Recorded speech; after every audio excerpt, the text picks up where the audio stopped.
All right guys, after work here, just soaking some bait here, seeing the water conditions. I check it out frequently for you guys to keep you updated on the river conditions and the delta conditions.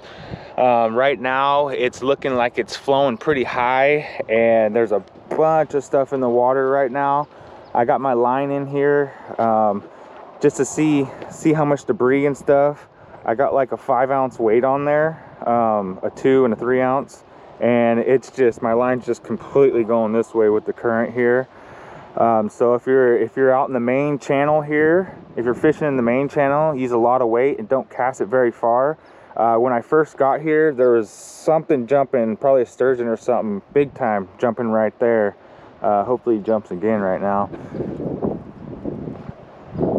Knight's Landing boat launch is still currently closed. I'll keep you guys updated when that thing opens up, hopefully real soon here, because it looks like they're not letting too much water out of the Shasta Dam, even though the Shasta is extremely full right now. So we'll just have to see on this, the water conditions. I'll keep you guys updated on that. I wanted to see how full some of our region's lakes are. Action News Now reporter Blake Mayfield visited the Shasta and Keswick dams today and shows us just how high they are sitting. It's been a really great rain year so far, and we're really enjoying seeing those lake levels rise. Since November 18th, Shasta Lake is up 43 feet from its lowest point.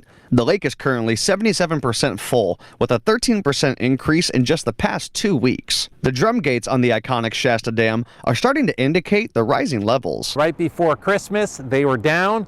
And this, as I came back in the new year, those drum gates are making their way up. So you can tell Shasta's filling. Just on the other side of the Keswick Dam here is Rock Creek. It's one of the most important waterways that feeds directly into the Sacramento River. So water is released from Shasta, and we can control the release better into the Sacramento as it comes through Keswick Dam. On Thursday, outflows were increased to 15,000 cubic feet per second at the Keswick Dam. This is to help create room in Shasta Lake for future rainstorms this winter. We're constantly monitoring that and making sure that there's enough available storage in Shasta Lake to accommodate the water coming in. Shasta Lake is currently 38 feet from full. It's also 16 feet higher today than it was on this day a year ago. So towards the end of the rain year, we'll really start looking at how much water do we want to save to get us to full pool. Reporting at the Keswick Dam. So currently, operations at Shasta Dam are relatively fixed, with limited flexibility to respond to real-time changes in environmental conditions or immediate needs of endangered species.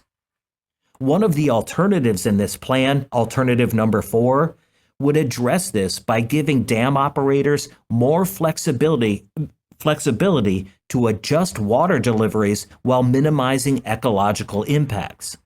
This includes weekly or even daily changes to operations based on real-time data. But as for the salmon, I just want to talk about it real quick, guys. Why is the salmon thriving in Oregon? Oregon has these really cool things. I'll show you guys a video of it real quick. They have a northern pike management system. So what they do is the northern pike, first off, they eat millions and millions of small baby salmon and steelhead. Millions of them, especially once they get bigger than 9 inches. They start eating them like crazy, and the big ones, they just tear them up. I was getting a bite, but it's just moving there in the current, and they just kill the salmon population and steelhead population. So what they do is they have a reward. Are you interested in helping our struggling salmon runs? Well, now you can get paid to do both. Environmental reporter Cale Williams went out to the Dalles to talk to some folks who are making big money fishing for predators. There's money swimming in the Columbia. $32. If you can catch it. We caught up with some anglers in the Dalles who are fishing for northern pikeminnow, and they're getting paid to do it. I go out at daylight every morning, come in at noon. It's all part of a program called the Northern Pikeminnow Sport Reward Fishery, which aims to help salmon by getting rid of the pikeminnow. Josh Ashline from the Bonneville Power Administration explains. The pikeminnow are just a native nuisance species here in the Columbia River. They've always been here, but they're an issue when it comes to the juvenile outmigration of the salmonids. They are voracious predators of them and will feast on them as they're coming downstream. So 9 inches. Anglers only get paid for fish over 9 inches long. Fish smaller than that aren't big enough to eat baby salmon. The program isn't looking to get rid of pike minnow altogether, just to cut down on the bigger ones that feed on salmon and steelhead. And so if we can crop down 10 to 20% of their population, we believe that that'll allow savings on juvenile salmonid of up to 40% of what it was before the program started. That's Eric Winther, who's overseen the program for the Washington Department of Fish and Wildlife since it began in the early 90s. He explained how the pay structure works. We have a pay system that incentivizes anglers to fish longer. So in other words, the more you catch, the more you get paid. For the first 25 fish, anglers get $6 each. After 25, they take in $8 per fish. Once an angler has caught 200 pike minnow, every fish after that brings in $10. It doesn't matter whether it takes you a day, a week, a month to get to each level, it automatically kicks up.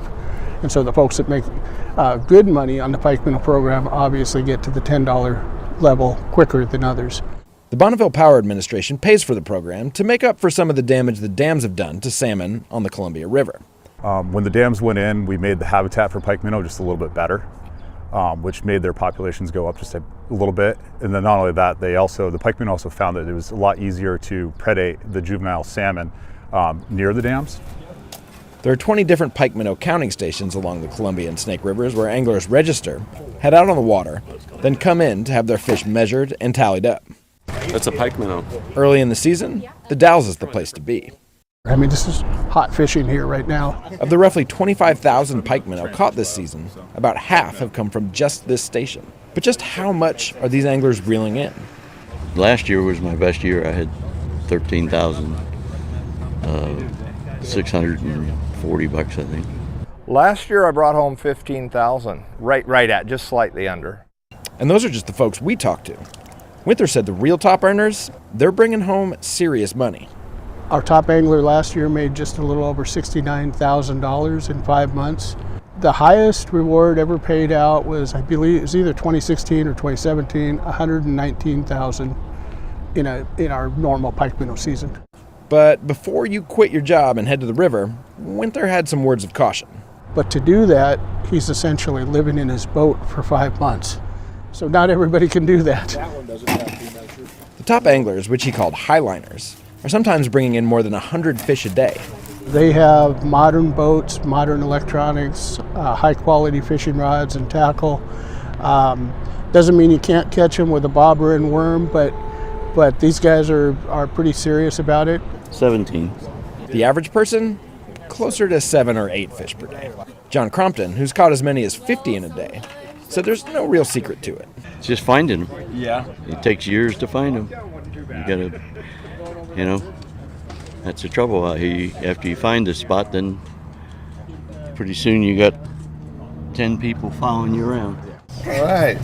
Jiminy Crickets. Stephen Bennett, who made the trip to the Dalles from Longview and brought in 15 fish, was even willing to divulge what kind of bait he uses. Mormon crickets that he catches himself. I got a little butterfly net and use my bucket.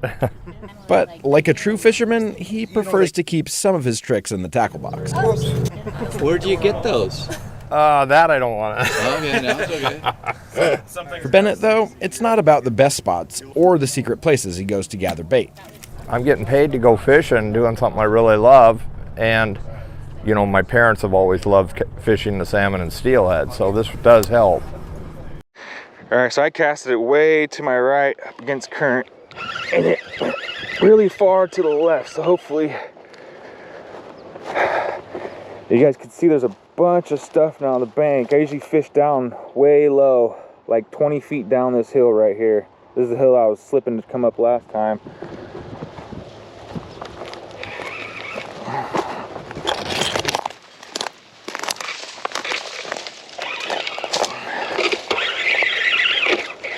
Definitely want to have braid right now, guys.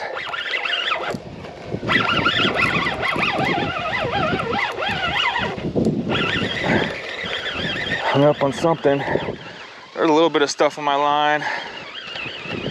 Grass. There it is. See with that braid, you just yank it through these bushes. Usually. Sometimes it gets hung up. There it goes.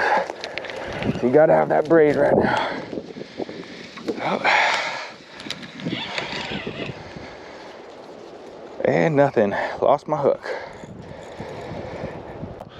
When the water's all nasty and murky and they're hard to get, but they are coming up the river right now, and this year is going to be a great spring run for striper. And the sturgeon, I heard, is doing really good in Rio Vista area where I landed mine. If you guys didn't see that video, go check it out. I was striper fishing with anchovies with my buddy and got a nice sturgeon. I measured it from nose to tail, and you're supposed to measure it from nose to the inside of the tail, but it doesn't matter anyways. It was 48 inches from tail to nose, so it's probably more like 44 inches or something like that. But it was in the slot if it was legal, but they're not legal to catch right now, only catch and release. So always look up the regulations if you guys are going for right now. Hopefully they'll be opening the sturgeon soon. I don't know, this year, hopefully next year, and same with salmon. All right guys, I'll be back out checking when this Kale boat launch is going to be open. I'm itching to take my boat out here and try some of these spots. But if you guys are bank fishing, the main channel right now is really rough. It's just because there's a lot of debris and the water's flowing really fast. So try and go to off the main channel. Anywhere off the main channel is going to be much better right now. Sloughs, even if you're on the river right now, you could find little channels that go off of the river that's not on the main channel with all this crap.